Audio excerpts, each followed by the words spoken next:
गणेशाय नमः।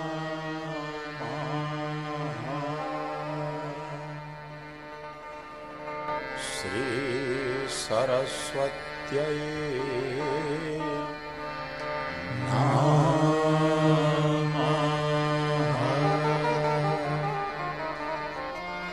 श्री राधा कृष्णाभ्यां नमः।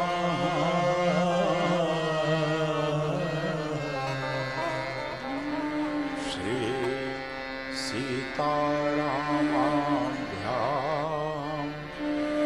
नमः।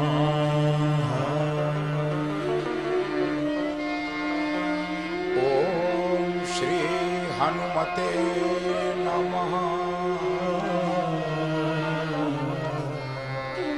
श्री गुरुचरण कमलेभ्यो नमः।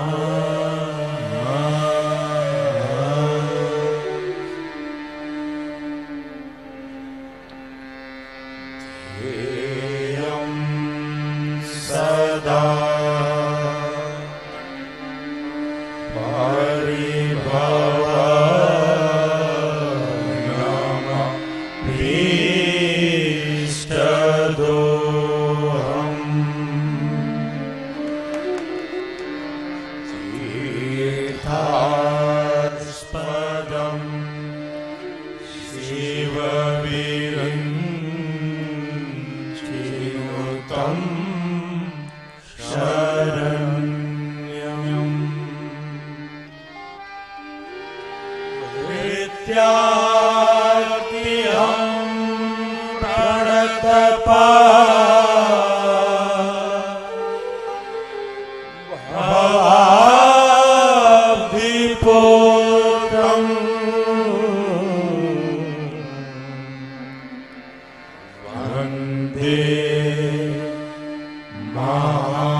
चोर प्रभु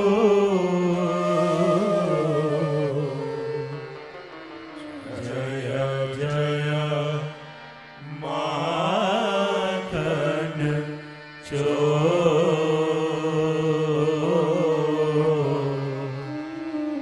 जय जय माखन चोर।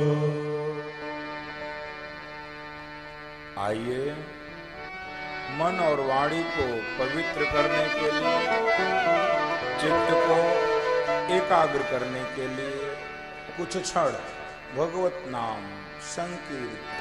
गोविंद बोलो हरि गोपाल बोलो, गोविंद बोलो हरि गोपाल बोलो, गोविंद बोलो हरि गोपाल बोलो, गोविंद बोलो हरि गोपाल बोलो, गोविंद बोलो हरि गोपाल बोलो, गोविंद बोलो हरि गोपाल बोलो, गोविंद बोलो हरि गोपाल बोलो, गोविंद बोलो हरि गोपाल बोलो।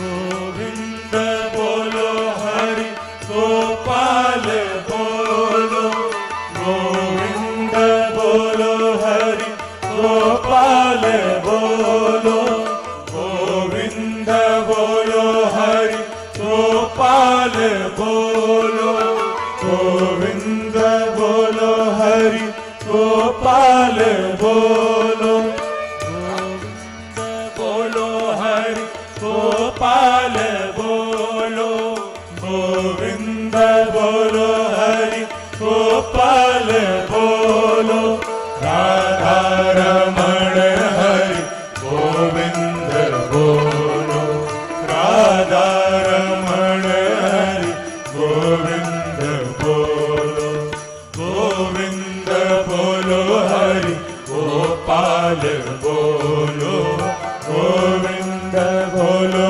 हरि गोपाल बोलो।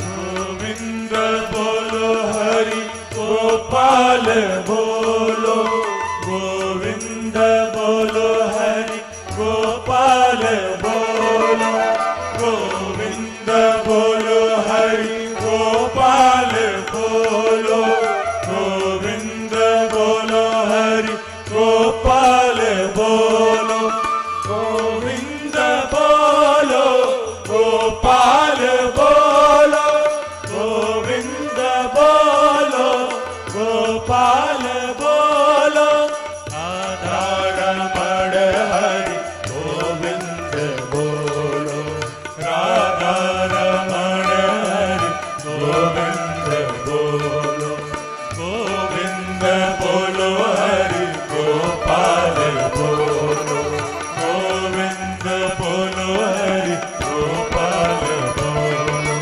राधा रमण हरि गोविंद बोलो, राधा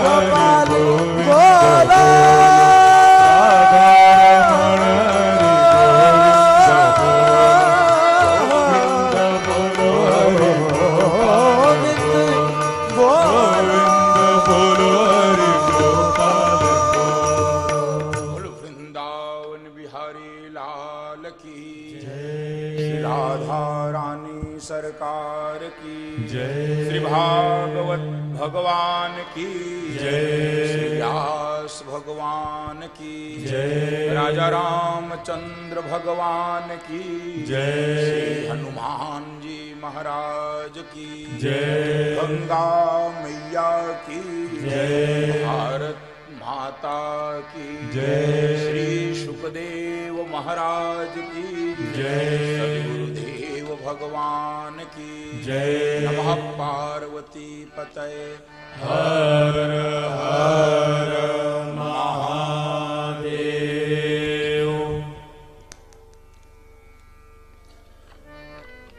प्रातः स्मरणीय पूज्यपाद गुरुदेव भगवान अकारण करुणा वरुणालय परिपूर्णतम परात्पर परब्रह्म परमेश्वर अनंतानंत अखिल कोटि ब्रह्मांड नायक भक्त वांक्षा कल्पतरो लीला श्रेष्ठ योगेश्वर भगवान श्री कृष्ण के पाद पद्मों में साष्टांग दंडवत। भगवान की आह्लादिनी शक्ति कृपामयी करुणामयी श्री किशोरी जी के श्री चरणों में बारंबार प्रणाम।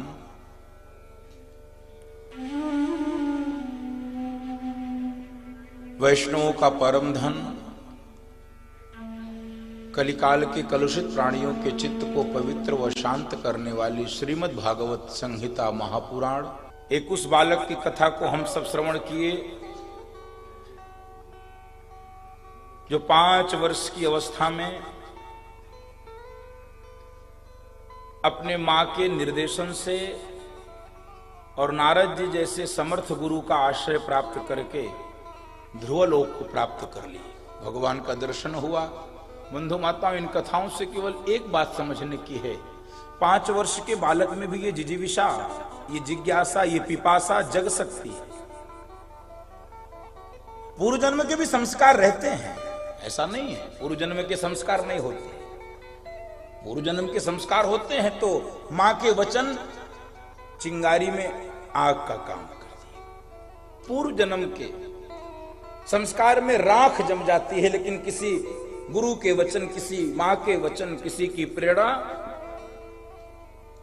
उस राख को हटा के उस भीतर की अग्नि को जो है वो प्रकट कर देती है।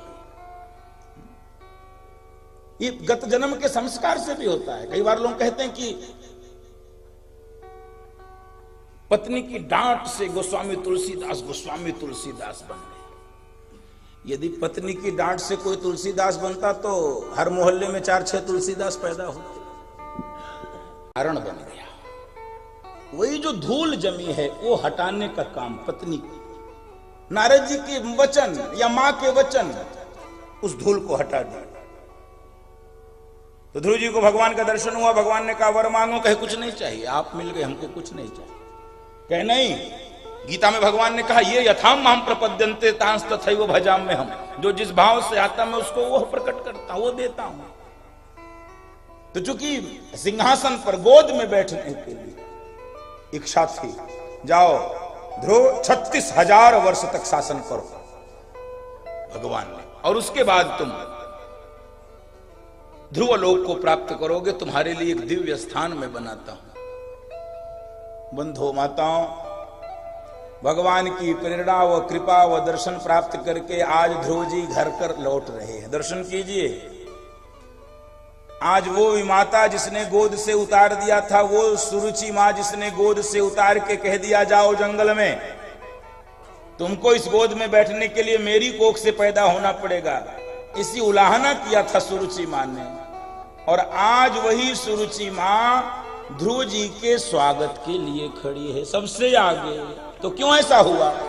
जा पर कृपा राम के होई, जा पर कृपा राम के होई, जा पर कृपा करई सब कोई, का पर कृपा करई सब कोई, जा पर कृपा राम के होई, पर कृपा राम के होई, ता पर कृपा करे सब कोई, जा पर कृपा राम के होई।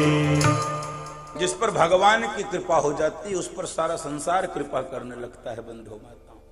इसलिए हम संसार की कृपा की अपेक्षा करते हैं, भगवान को उपेक्षित कर देते हैं। ठीक विपरीत कार्य संसार करता है।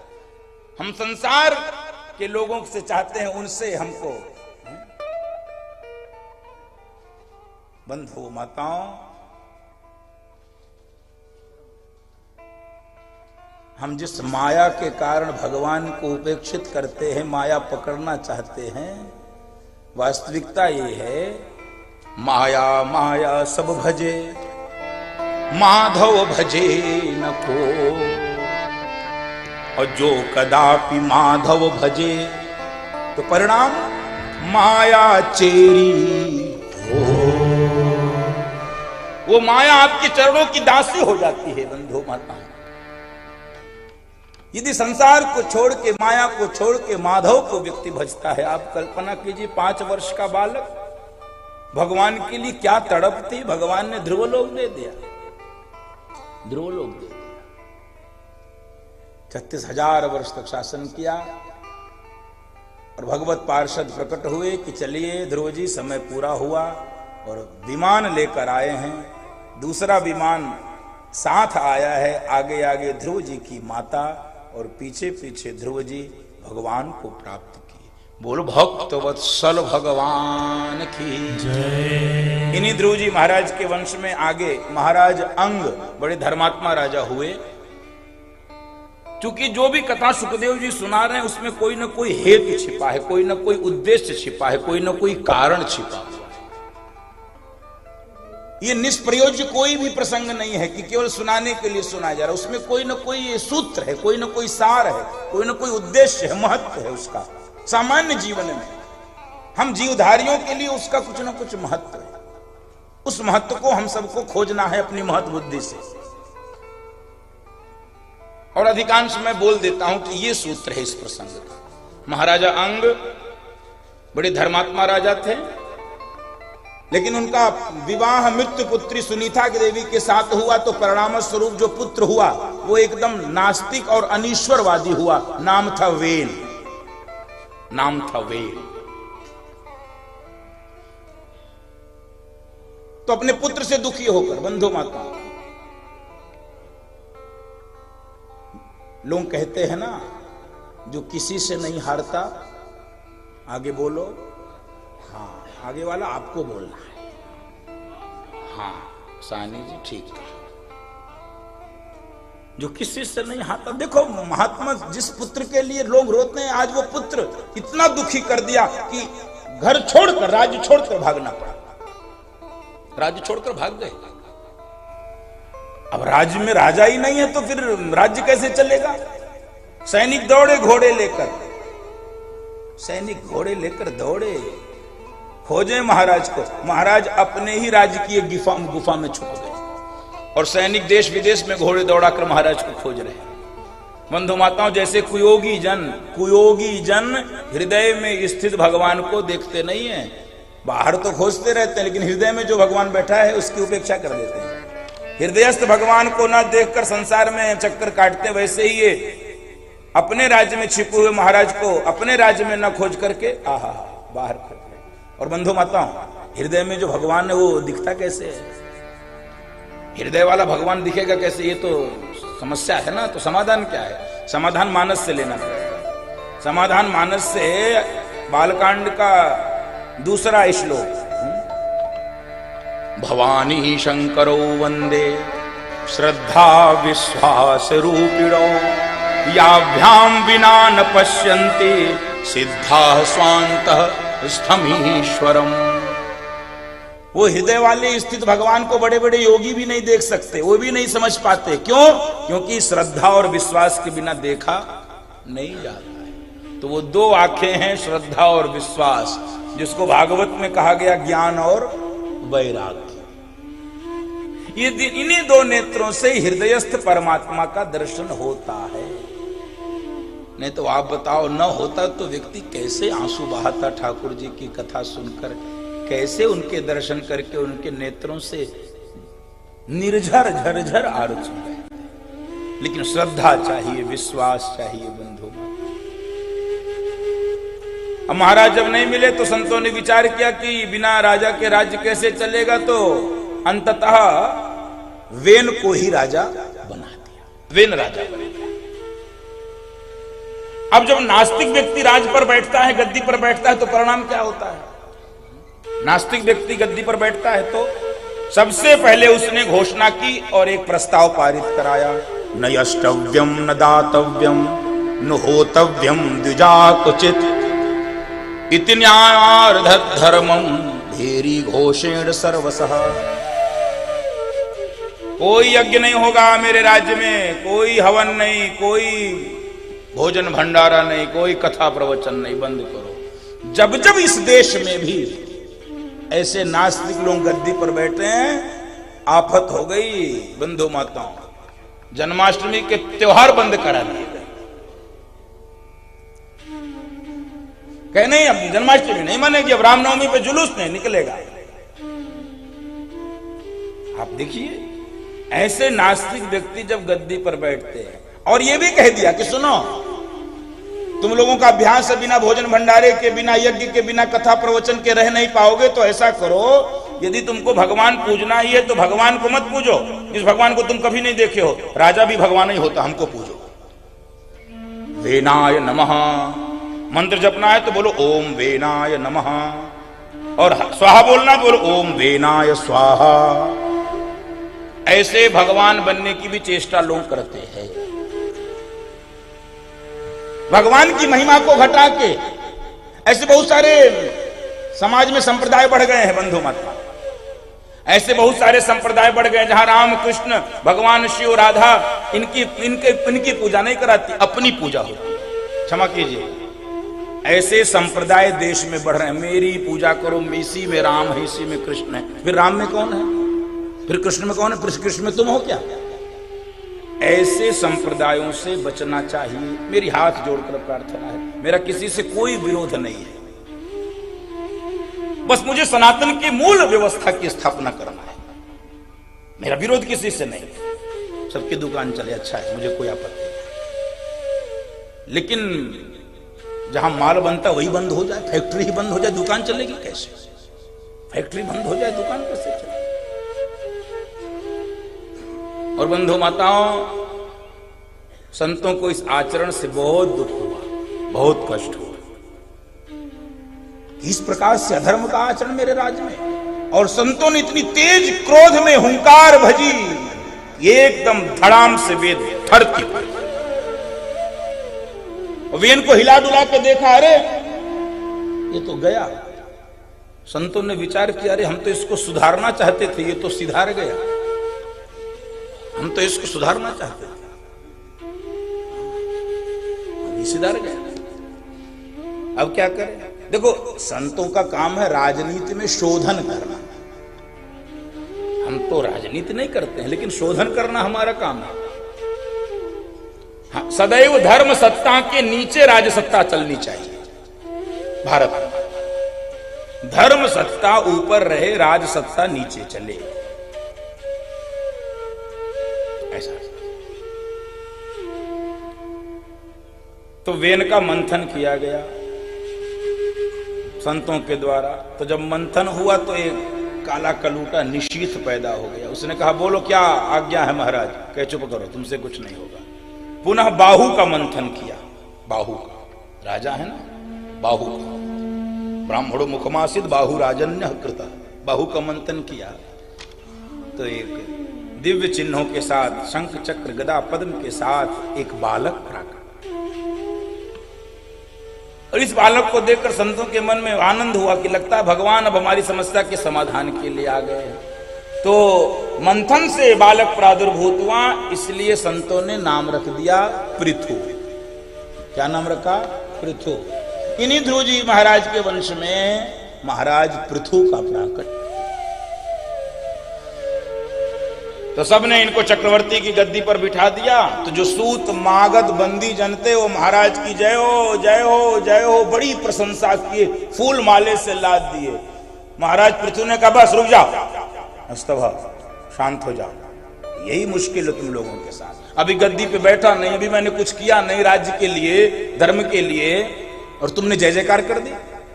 नेताजी चुनाव जीत के आए कि नहीं, लोगों ने फूल माला इतना लाद दिया, इतनी होल्डिंग लगा दी, अब नेताजी करे ही क्यों कुछ? नेताजी जनता के लिए क्यों करे? नेताजी ने भी देख रहे हैं कि अभी हमारी जय जयकार हो रही। तो पुरस्कार मिलना चाहिए कर्म के आधार पर, जय जयकार होनी चाहिए कर्म के आधार पर। जय जयकार तब हो जब मैं कुछ करूं, इसलिए तुम लोग दिमाग खराब करा देते हो।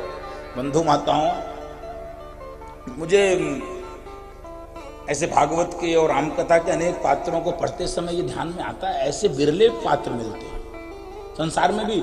अपनी प्रशंसा सबको अच्छी लगती है, लेकिन महाराज पृथु अपनी प्रशंसा रुकवा रहे हैं। अपनी प्रशंसा हो तो अंदर से बहुत गुदगुदी सी मस्ती है। निज कभी तके ही लागी नानी का, निज कभी तके ही लागी नानी का, सरस होई अथवा अतिथि का, सरस होई अथवा अतिथि का। बंद करो, मैं कुछ करूं पहले प्रजा के लिए। कहे महाराज फिर करो, एक एक दाने के लिए तरस रहे हैं लोग, कुछ तो करो। भूखा व्यक्ति सो रहा है, भूखमरी मची है, एक भी अन्न का दाना हो नहीं रहा है धरती पर।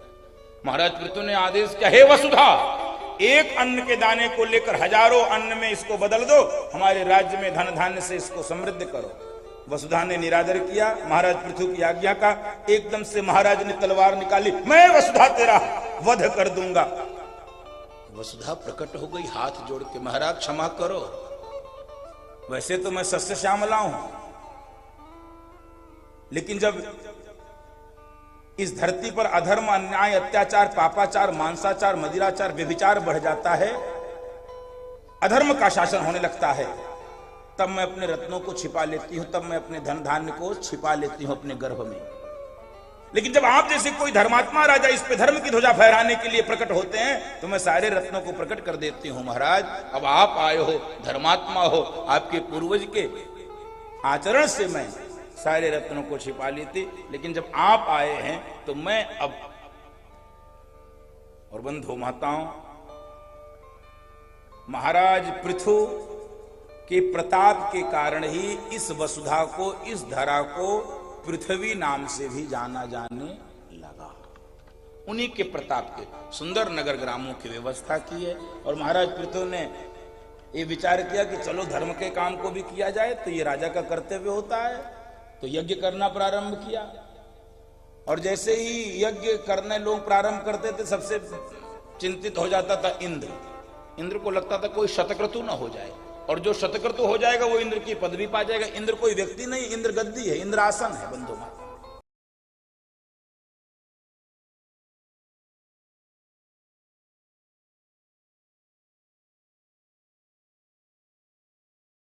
आनंद टीवी से जुड़ने के लिए आप हमें व्हाट्सएप करें 9277395752 पर।